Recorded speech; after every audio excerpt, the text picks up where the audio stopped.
Hello everyone, Jill here for a cherry on top YouTube hop for December. And this is going to have to be a fairly quick video because these days are so short, they get dark so soon. And so I'm trying to catch the last of the light, the natural light, and we are focusing on holiday traditions. And so I wanted to think about like what are some of my traditions, and one is simple card making. So I want to take you through an idea for a Christmas card, because I know some of you out there probably also make Christmas cards or can adapt this idea to a layout of some sort or a December daily page. But at any rate, what I do, I don't make like Christmas cards for everyone I know, but I do have a holiday get together with my friends. And I just made a little list of the number of them that are going to be there. And so I'll be making about 8 cards, which is manageable. You know, that's like more fun for me than trying to make, you know, a huge number. So, so let me take you through this design. This is just kind of a prototype or the, you know, sample one that I made. And then we'll back up and work on it. As I look at it, I think this square is like kind of intense looking, but it might be the light.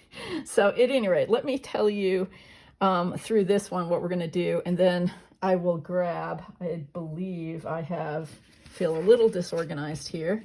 I believe I have my card background here close by. Yes, I do. Okay, so so the first step is to take Tim Holtz Distress Oxides, apply them to an acrylic block of some sort. I'll show you the one I used. I used one of his grid blocks. And all you do is squish it down on the block and spritz some water on it. You've got a little bit of a slurry mix, and then you just dip your card in that.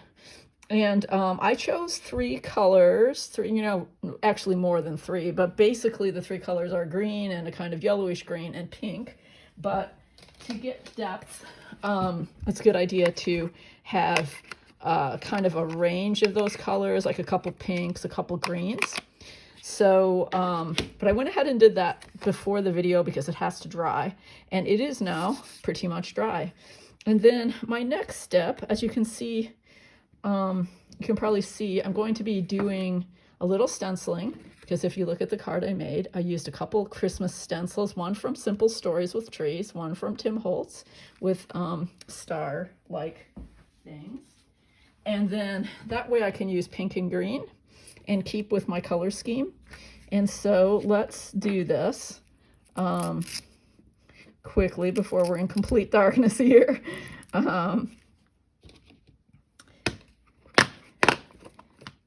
So I'm putting this picked raspberries and kitsch flamingo up here in this corner of the card where I have applied the pink ink to the background. And you can see what it looks like. It's fun. And then I'm switching out my applicator pad. Meanwhile, getting ink all over my hands, I'm sure. And trying to match the covers of my ink pads. Okay, and then we'll pull a couple green. I think maybe, yeah, I think I did use 2. I didn't use the lighter green. I just used the 2 darker ones. And let me grab the stencil. Here it is. And as I said, this one's from Simple Stories, really cute little tree stencil that I don't think I even had a chance to use last year. And what's fun about this is I have the same design in mind for each of the cards, but they'll all be a little different depending on where I do the stenciling and so forth. And after you do it, you can see, looks cute, but I think I want to add a little down in this corner. So you can just move your stencil down where you want to add more. And yeah, so that looks cool. And I like this approach because nothing's perfect, can work quickly. And the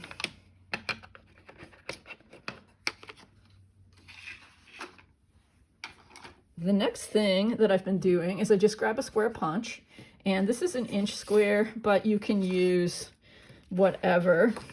Kind of the starting point for this project was this Brutus Monroe washi strips, because I think they are so cute, and you can kind of just, you can use them as washi, or what I did on the sample card is I just, you know, kept the backing on because I didn't want the transparency. Any one of these would be cute, but let's take this little one with the house. And you just kind of use it upside down so you can see what you're punching.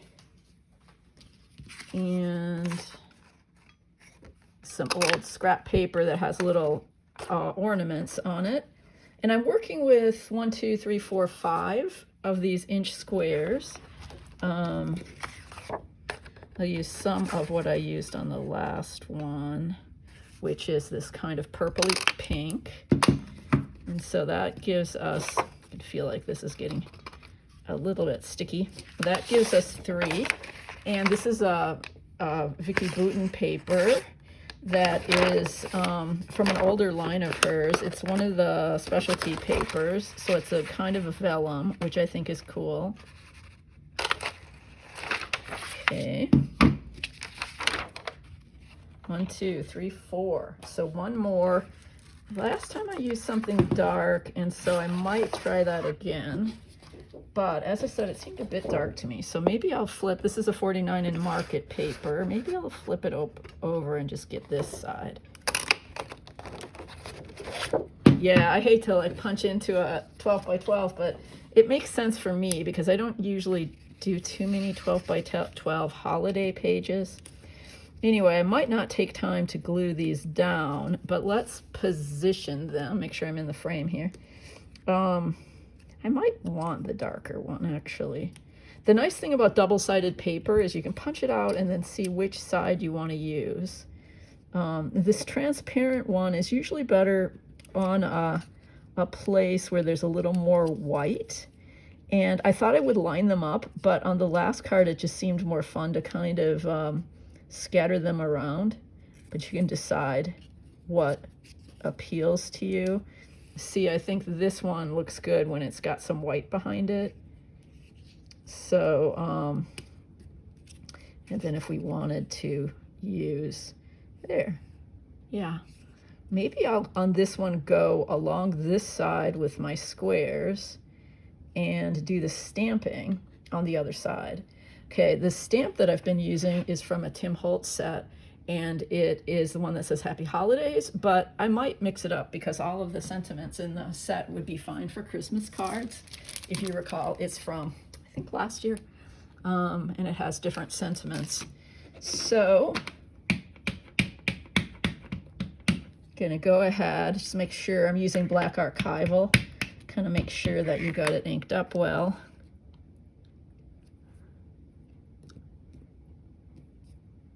And again, it does not have to be perfect.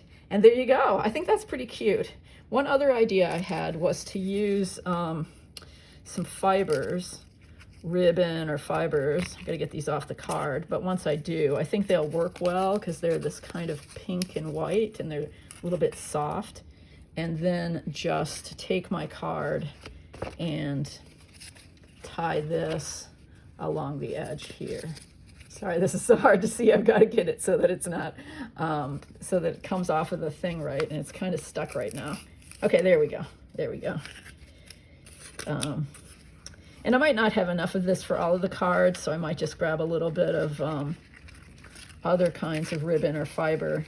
But I just thought it might be cute, since I'm going to be delivering these in person and not sending them through the mail, just to have a little bit of fiber texture along the edge.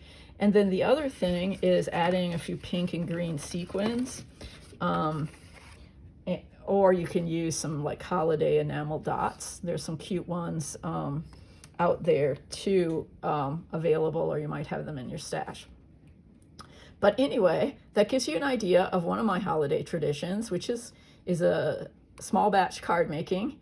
And yeah, and I do it usually fairly early before our group of friends gets together. and always kind of sets the tone to have at least a few cards made. Then once you have a design for them, you can make more if you decide you want to, for small gifts or notes to people throughout the holidays.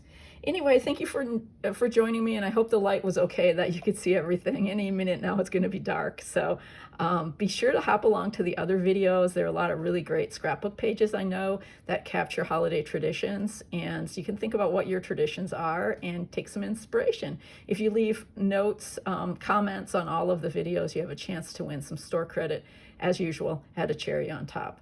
Thanks, guys. See you next time.